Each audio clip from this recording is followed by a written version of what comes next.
Hello दोस्तों, स्वागत है आपका फ्लेक्सिबल लर्निंग क्लासेस में। और हम यहाँ पे पढ़ रहे हैं क्लास 12th की फिजिकल केमिस्ट्री का चैप्टर और क्लास 12th की फर्स्ट चैप्टर जो है आपका सोल्यूशन में हम कंसंट्रेशन टर्म्स पढ़ रहे हैं। तो कंसंट्रेशन टर्म्स में हमारा लास्ट जो वीडियो था वो न्यूमेरिकल थे मोलैरिटी के। तो आज जो हमारा नेक्स्ट कंसंट्रेशन टर्म है वो है हमारा आप देख सकते हैं मोलैलिटी। मोलैरिटी हम पढ़ चुके हैं और हमारा नेक्स्ट कंसंट्रेशन टर्म है मोलैलिटी। ठीक है, मोलैलिटी, वहां था मोलैरिटी। ठीक, तो देखिए मोलैलिटी हमारा कंसंट्रेशन टर्म है। ये हमारा वीडियो नंबर 6 है। इससे पहले की वीडियो अगर आपने नहीं देखी है तो आप प्लीज देखिएगा, तभी आपको मोलैलिटी का कॉन्सेप्ट समझ में आने लगेगा। वैसे आप मोलैलिटी अगर यहीं से भी देख रहे हैं, मोलैलिटी ही आपको समझना है तो वो आपको यहाँ पे समझ में आ जाएगा। ठीक है, तो चलिए स्टार्ट करते हैं। हाँ, तो मोलैलिटी क्या होता है? ठीक है, मोलैलिटी को आप स्मॉल m से डिनोट करेंगे, जबकि हम इससे पहली वाली वीडियो में पढ़े थे मोलैरिटी। ठीक है, मोलैरिटी R यहाँ है L। ठीक है, तो इसको हम कैपिटल M से डिनोट करते थे। अगर आपको याद नहीं है तो मैं आपको बता दूं मोलैरिटी क्या होता था।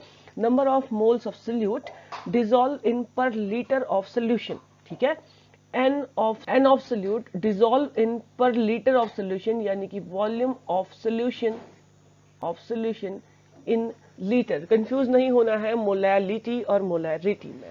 हमारा टॉपिक है मोलैलिटी।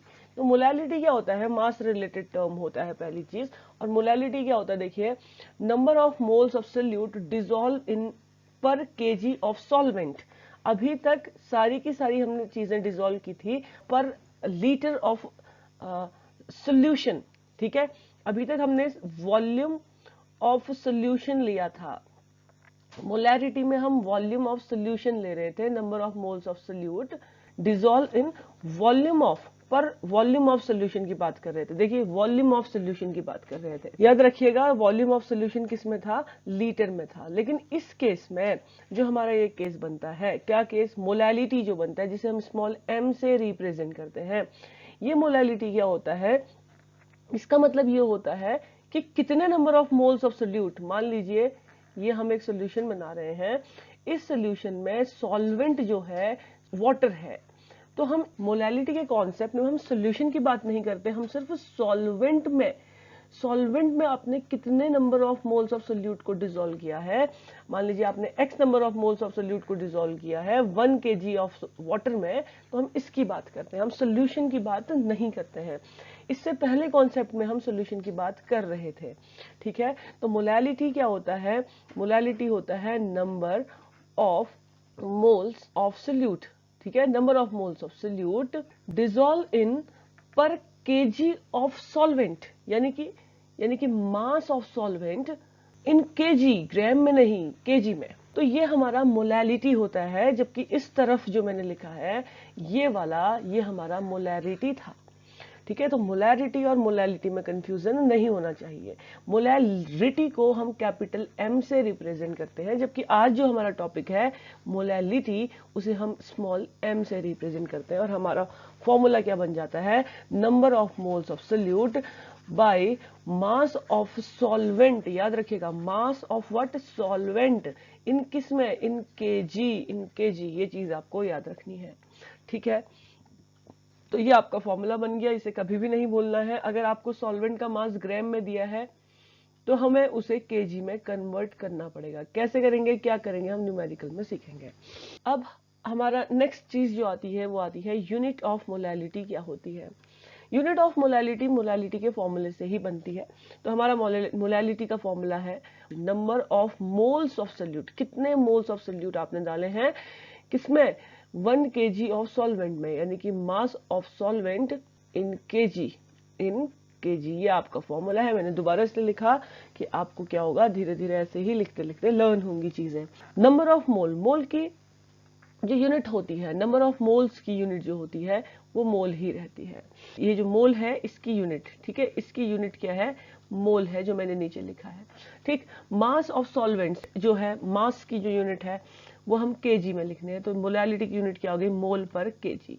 ठीक है, यूनिट ऑफ मोलैलिटी क्या आ गई? मोल पर केजी। इसे आप ऐसे भी लिख सकते हैं इसे आप चाहें तो ऐसे भी लिख सकते हैं मोल पर केजी, या फिर आप चाहें तो इसे ऐसे भी लिख सकते हैं, कैसे, मोल केजी इनवर्स, या फिर आप इसे कैसे लिख सकते हैं, आप इसे डायरेक्ट स्मॉल m लिख दीजिए, तो हर कोई समझ जाएगा कि जी इन्होंने मोलैलिटी ही निकाला है या मोलैलिटी की यूनिट ही लिखनी चाहिए। तो हमें मोलैलिटी की यूनिट आनी चाहिए।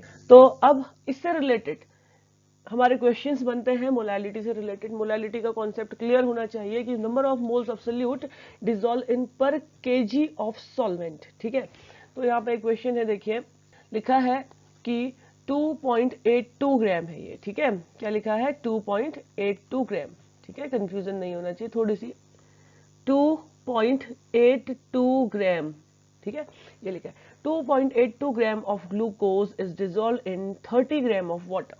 तो एक सोल्यूशन बना दीजिए। कभी भी अगर हमें स्टार्टिंग में क्वेश्चन सीखने हैं कि भाई क्वेश्चन करने कैसे हैं, तो आप ओपन फॉर्म में उसे लिख दिया कीजिए।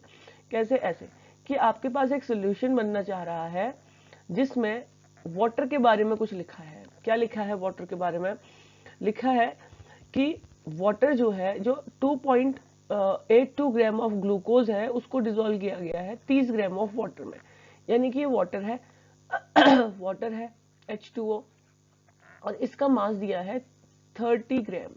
ठीक है, और इसमें क्या कर रहे हैं आप, इसमें आपके ग्लूकोज को डिसॉल्व कर रहे हैं। मान लीजिए ये हम ग्लूकोज बना देते हैं। ठीक है, ये ग्लूकोज है रेड वाले, और ये ग्लूकोज को आप इसमें डिसॉल्व कर रहे हैं। C6H12O6 होता है ग्लूकोज। ठीक है, और इसका भी मास दिया है, इसका मास दिया है 2.82 ग्राम। आपसे कह रहे हैं मोलैलिटी निकालिए। ठीक है, तो आपको जो चीजें गिवन है उसे लिख लेते हैं। 2.82 जो है वो दिया गया है मास ऑफ ग्लूकोज। ग्लूकोज का फॉर्मूला आना चाहिए C6H12O6। ठीक है, और ये दिया है आपको 2.82 ग्राम, और आपको दिया है मास ऑफ सॉल्वेंट दिया है ना, सॉल्वेंट जिसे हम वाटर कहेंगे, वो दिया है कि कितने ग्राम में, 30 ग्राम ऑफ वाटर में। ठीक है, 30 ग्राम ऑफ वाटर में क्या किया गया है आपका 2.82 ग्राम ऑफ ग्लूकोज को डिसॉल्व किया गया है। तो अब हमारा फॉर्मूला क्या होता है, देखिए मोलैलिटी का फॉर्मूला हम सभी को आता है, एक बार लिख लेते हैं। मोलैलिटी इज इक्वल टू, ठीक है, number of moles of solute, यानी कि number of moles of what is solute, glucose ना, C6H12O6 upon mass of solvent, यानी कि mass of water in KG. देखिए जो आपका सोल्यूट है उसमें कुछ केजी वेजी नहीं लिखा है, केजी की बात, हम मास ऑफ सॉल्वेंट की बात करते हैं, तो उसे केजी में कन्वर्ट करना है। तो हम यहाँ पे जो मास है इसे केजी में कन्वर्ट कर देंगे। ये 30 ग्राम दिया है, इसको केजी में कन्वर्ट करेंगे तो इसको डिवाइड कर दीजिए 1000 से, तो ये केजी में कन्वर्ट हो गया। ठीक है, अच्छा इसे सॉल्व करने की जरूरत नहीं है, वैसे अभी तक ये जो आ रहा है वो आ रहा है 3/100 kg। ठीक है, अब यहाँ पे एक नई चीज भी आ रही है जो हम पहले वीडियोस में पढ़ चुके हैं कि number of moles of solute कैसे निकाला जाता है। चलिए देखते हैं, number of moles of C6H12O6 कैसे निकालेंगे। तो ये फॉर्मूला आपको आना चाहिए कि number of moles of solute कैसे निकालते हैं। गिवन मास, या मास भी लिखा होता है बहुत सारी बुक्स में, ठीक है, given mass by molar mass. Molar मतलब मॉलिक्यूलर, ठीक है, मॉलिक्यूलर ही लिख दूं मैं आपके लिए, मॉलिक्यूलर मास। अब गिवन मास क्या है, C6H12 कितना दिया गया है, आप देख सकते हैं यहाँ पे कि C6H12O6 जो है वो आपको 2.82 ग्राम दिया है, तो इसे लिख दीजिए। गिवन मास है 2.82 ग्राम, ठीक है, upon molar mass of C6H12O6 होता है 180। अगर आपको नहीं लर्न तो आप कैलकुलेट करना पड़ेगा आपको, कैसे, C6H12O6 मॉलिक्यूलर मास नहीं लर्न तो क्या आपको एटॉमिक मास ऑफ कार्बन पता है, 12 × 6 है ना, plus atomic mass of hydrogen 1 होता है, 12 है तो into 12, plus atomic mass of oxygen जो होता है 16 होता है इंटू 6। ठीक है, तो आप इन सबको कैलकुलेट कीजिएगा तो ये वैल्यू आपकी आने वाली है 180। तो इस वैल्यू को यहाँ पे रख दीजिए 180 ग्राम, ये कैलकुलेट कर लीजिए तो आपका नंबर ऑफ मोल्स कैलकुलेट होके आ जाएंगे। ठीक है, तो इतने मोल्स हो गए, ग्राम से ग्राम कैंसिल हो गया, तो आप ये लिख सकते हैं कि 2.82 बाई 180 मोल्स। ये वैल्यूज, जितनी भी वैल्यूज आपको समझ में आ रही हैं, अब आप इसे क्या करेंगे, अपने फॉर्मूले में रखेंगे। ठीक है, तो यहाँ हम अपनी वैल्यूज को रख देते हैं।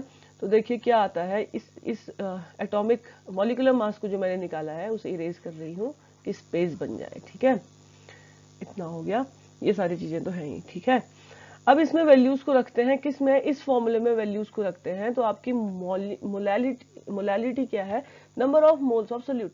कितना आया जी number of moles of solute, 2.82 by 180। ठीक है, divided by mass of solvent in kg. Mass of solvent in kg कितना आया है, 3/100। ठीक है, ठीक है, ये मास ऑफ सॉल्वेंट आपका कितना आया, मास ऑफ सॉल्वेंट आपका आया है, ये आपने 3/100 निकाला है, इस वैल्यू को रख देंगे। तो ये आ गया आपका 3/100। तो इसको सॉल्व कर लीजिएगा, 2.82 बाई 180 100/3। ठीक है, इसे सॉल्व कीजिए, जो भी आपका आंसर निकल के आता है वो आपकी क्या हो जाएगी, मोलैलिटी हो जाएगी। तो ये लगभग 0.522 मोल पर केजी आएगा। तो ये आपकी मोलैलिटी हो जाएगी। ये क्वेश्चन एनसीईआरटी का है, एनसीईआरटी का क्वेश्चन है, तो आप इसे देख लीजिए। और एनसीईआरटी क्या करती है, सीबीएसई बोर्ड क्या करता है, एनसीईआरटी के क्वेश्चन डायरेक्ट देता है, तो हो सकता है डायरेक्ट यही क्वेश्चन आपको दे दिया जाए। अब नेक्स्ट क्वेश्चन में जाते हैं। नेक्स्ट क्वेश्चन है, an anti freezing solution is prepared from 2 to 2.6 gram of ethylene glycol and 20 gram of water, calculate the molality of the solution. फिर से वही बात है, सेम क्वेश्चन है, आप इसे खुद कीजिएगा, मैं बस फॉर्मूले में रख देती हूँ वैल्यूज को। ठीक है, तो आपको यहाँ पे क्या दिया गया है, आपको दिया गया है मास ऑफ सोल्यूट। और मास ऑफ सोल्यूट क्या है, खुद आइडिया लगाने की जरूरत है। अब आप खुद भी आइडिया लगा सकते हैं कि वाटर में डिसॉल्व किया है, मतलब वाटर सॉल्वेंट है। ठीक है, वाटर क्या है, वाटर इज सॉल्वेंट। ठीक है, तो वाटर सॉल्वेंट है जिसका मास आपको 200 ग्राम दिया गया है, और इसमें डाला इन्होंने ग्लाइकॉल। ठीक है, इथाइलिन ग्लाइकॉल। तो इसमें इन्होंने डाला है ग्लाइकॉल, डाला है जिसका मास इन्होंने दिया है 222.66 ग्राम। तो ये ग्लाइकॉल तुम्हारा सोल्यूट है।